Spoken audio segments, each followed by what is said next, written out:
नमस्कार मंडळी, स्वागत आहे तुम्हा सर्वांचं स्टडी मास्टर्स या यूट्यूब चॅनलवरती। आपण समाजसुधारक यांची सिरीज सुरू केलेली आहे। तर आज आपण गोपाळ गणेश आगरकर यांची माहिती बघणार आहे। आजचा हा व्हिडिओ येणाऱ्या सर्व परीक्षेसाठी उपयुक्त असा व्हिडिओ ठरणार आहे। तरी सर्वांनी शेवटपर्यंत व्हिडिओ बघायचा आहे आणि व्हिडिओच्या शेवटी काही क्वेश्चन दिलेले आहेत तर त्यांचे आन्सर तुम्हाला कमेंट करून सांगायचे आहे। चला तर जराही वेळ न घालवता आजच्या व्हिडिओला सुरुवात करूयात। गोपाळ गणेश आगरकर हे थोर समाजसुधारक होते। त्यांचा कार्यकाल हे 14 जुलै 1856 ते 17 जून 1895 एवढं होतं। त्यानंतर त्यांचं जन्म ठिकाण हे टेंभू, तालुका कराड, जिल्हा सातारा। त्यानंतर त्यांचे प्राथमिक शिक्षण हे कराड येथे झाले आणि त्यांची मॅट्रिक ही अकोल्यामध्ये झाली आणि त्यांनी 1878 मध्ये BA ही पदवी डेक्कन कॉलेज विद्यालयातून घेतलेली आहे। त्यानंतर जिवंतपणे स्वतःचीच प्रेत यात्रा पाहावी लागणारा पहिला समाजसुधारक। त्यांनी काही असे कार्य केले होते जे की लोकांना ते आवडले नाही, पण ते समाजसुधारक या हेतूनच त्यांनी ते काम केलेले होते। पण काही असे लोक असतात ज्यांना ते पटत नाही, पण त्याच लोकांमधून काही लोक होते ज्यांनी त्यांची काही असा पुतळा बनवला होता आणि तेच त्यांच्या घरासमोरून त्यांची मिरवणूक केली होती। त्यांची प्राथमिक माहिती आपल्याला बघायची आहे। तर अकोला ठिकाणी वऱ्हाड समाचार या साप्ताहिकामध्ये 6 महिने लेख लिहून दरमहा 5 रुपये पगार नोकरी। त्यानंतर आगरकरांची डेक्कन कॉलेजातील प्राध्यापक केरुनाना क्षत्रे यांनी आगरकरांची फी भरली होती। हे बघा मित्रांनो, अकोला ठिकाणी वऱ्हाड समाचार ह्या साप्ताहिकामध्ये त्यांनी 6 महिने लेख लिहून दरमहा त्यांनी 5 रुपये पगार त्यांनी नोकरी केली होती। त्यानंतर आगरकरांची डेक्कन कॉलेजातील जे प्राध्यापक होते केरुनाना क्षत्रे यांनी आगरकरांची फी स्वतः भरली होती।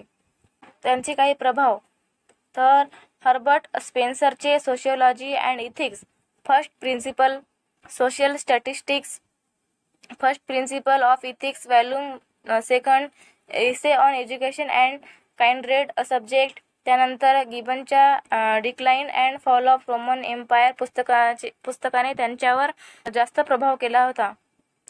जॉन स्टुअर्ट मिलचे on liberty subjection of woman, 3 essay on religion. त्यानंतर सादिल बुवाच्या टेकडीवर बसून टिळक व आगरकर यांच्यात बुद्धिप्रमाणवादी विचाराची संगत। त्यानंतर टिळक आगरकरांनी याच टेकडीवर देशसेवेची शपथ घेतली आणि इतिहास व तत्वज्ञान विषयात 1881 मध्ये त्यांनी MA केलं। त्यांचे काही शैक्षणिक कार्य आपल्याला बघायचे आहेत। तर न्यू इंग्लिश स्कूल स्थापना 1 जानेवारी 1800 रोजी मोरोबादादा फडणवीस यांच्या वाड्यात। हे बघा मित्रांनो, त्यांनी न्यू इंग्लिश स्कूलची स्थापना केलेली आहे। तर कधी केली तर 1 जानेवारी 1880 रोजी त्यांनी न्यू इंग्लिश स्कूलची स्थापना केली आणि कुठे केली तर मोरोबादादा फडणवीस यांच्या वाड्यात त्यांनी न्यू इंग्लिश स्कूलची स्थापना केली। आणि कधी केली तर 1 जानेवारी 1880 रोजी त्यांनी न्यू इंग्लिश स्कूलची स्थापना केलेली आहे। त्यानंतर विष्णू शास्त्री चिपळूणकर, गोपाळ गणेश आगरकर, बाळ गंगाधर टिळक हे सर्व त्या न्यू इंग्लिश स्कूलमध्ये शिक्षक होते। आणि त्यानंतर पहिल्याच वर्षी भास्कर रामचंद्र अत्रे यांनी पहिली जगन्नाथ शंकरशेठ संस्कृत शिष्यवृत्ती प्राप्त केली होती। न्यू इंग्लिश स्कूलची स्थापना झालेली होती 1 जानेवारी 1880 रोजी मोरोबादादा फडणवीस यांच्या वाड्यात। त्यानंतर या न्यू इंग्लिश स्कूलचे जे प्राध्यापक किंवा शिक्षक होते ते विष्णू शास्त्री चिपळूणकर, गोपाळ गणेश आगरकर व बाळ गंगाधर टिळक हे सगळे त्या न्यू इंग्लिश स्कूलचे शिक्षक होते। त्यानंतर पहिल्याच वर्षी भास्कर रामचंद्र अत्रे यांनी पहिली जगन्नाथ शंकरशेठ संस्कृत शिष्यवृत्ती प्राप्त केली होती।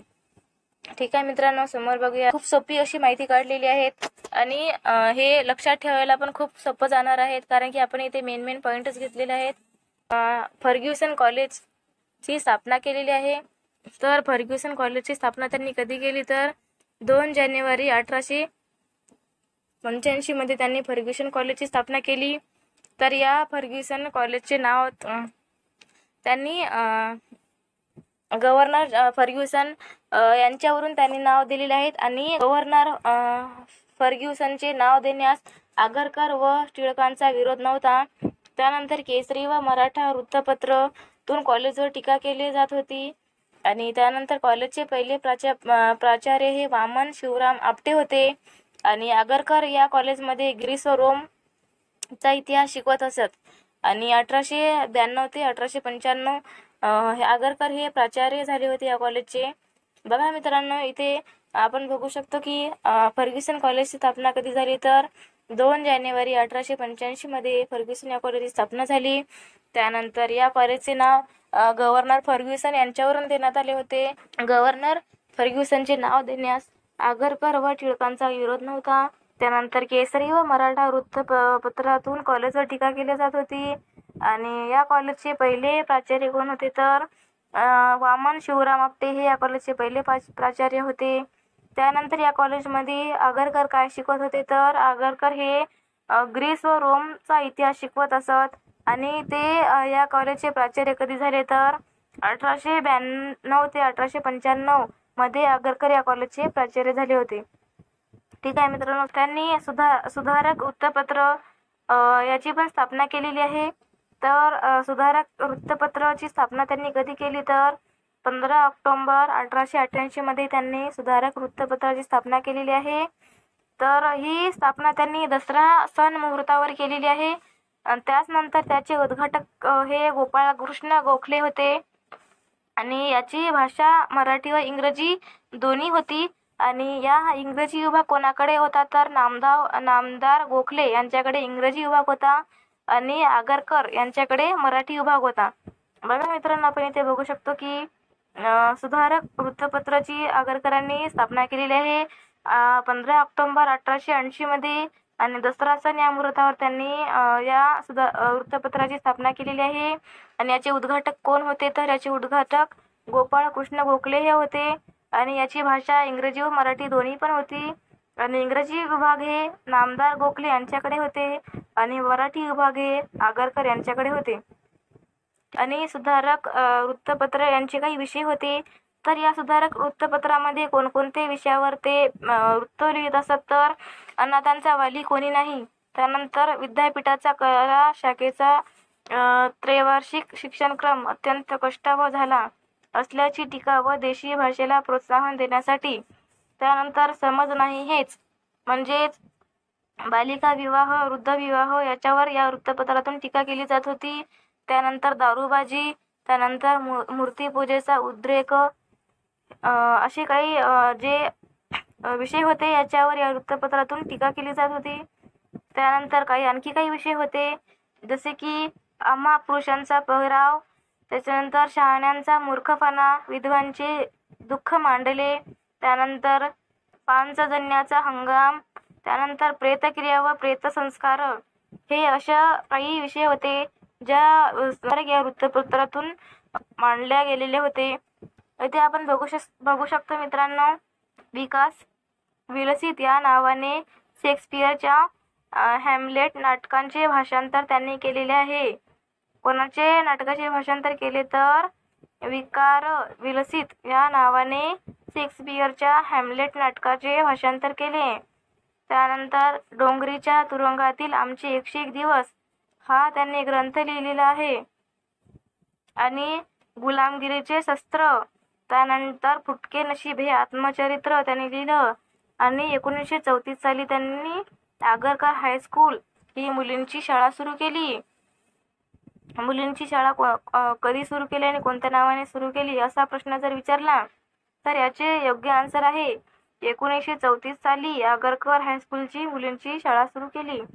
त्यानंतर आगरकर यांच्या पत्नी यशोदाबाई आगरकर यांनी 1930 च्या सविनय कायदेभंगाच्या चळवळीत अकोल्यामधून त्या सहभागी झाल्या होत्या. गोपाळकृष्ण गोखले हे काय म्हणतात आगरकराबद्दल हे आपल्याला पाहायचं आहे. तर विद्वान, पंडित, देशभक्त, निर्भय, शक्तिवान पुरुष म्हणजे आगरकर असे कोणी म्हटले तर गोपाळकृष्ण गोखले यांनी म्हटलेले आहे आगरकरांविषयी. त्यानंतर त्यांच्यासारखी माणसे कित्येक वर्षात एखाद्या वेळीच जन्माला येतात म्हणून त्यांचा मृत्यू राष्ट्रीय आपत्ती ठरतो हे असे कोणी म्हटले तर गोपाळकृष्ण गोखले. त्यानंतर वि. स. खांडेकर काय म्हणतात हे पाहायचं आहे. वि स खांडेकर हे काय म्हणतात तर विष्णू शास्त्री चिपळूणकर व आगरकर हे मराठीतील 2 श्रेष्ठ निबंधकार आहेत. असे कोण म्हणतात तर वि स खांडेकर म्हणतात. विष्णू शास्त्री चिपळूणकर हे काय म्हणतात ते पाहायचं आहे आपल्याला. तर टिळक व आगरकर हे महाराष्ट्राच्या सामाजिक राजकारणातले द्वंद्व समास आहेत आणि बुद्धिप्रामाण्यवादी समाजसुधारकांचे ते अग्रणी आहेत. ठीक आहे मित्रांनो, तुम्ही जर व्हिडिओ शेवटपर्यंत बघितला असेल तर तुम्हाला हा व्हिडिओ नक्कीच कळला असेल. तर तुम्हाला या प्रश्नाचे उत्तर कमेंट करून सांगायचे आहेत. आणि व्हिडिओ आवडला असेल तर लाईक करा, सबस्क्राईब करा आणि व्हिडिओ शेअर करायला विसरू नका. धन्यवाद.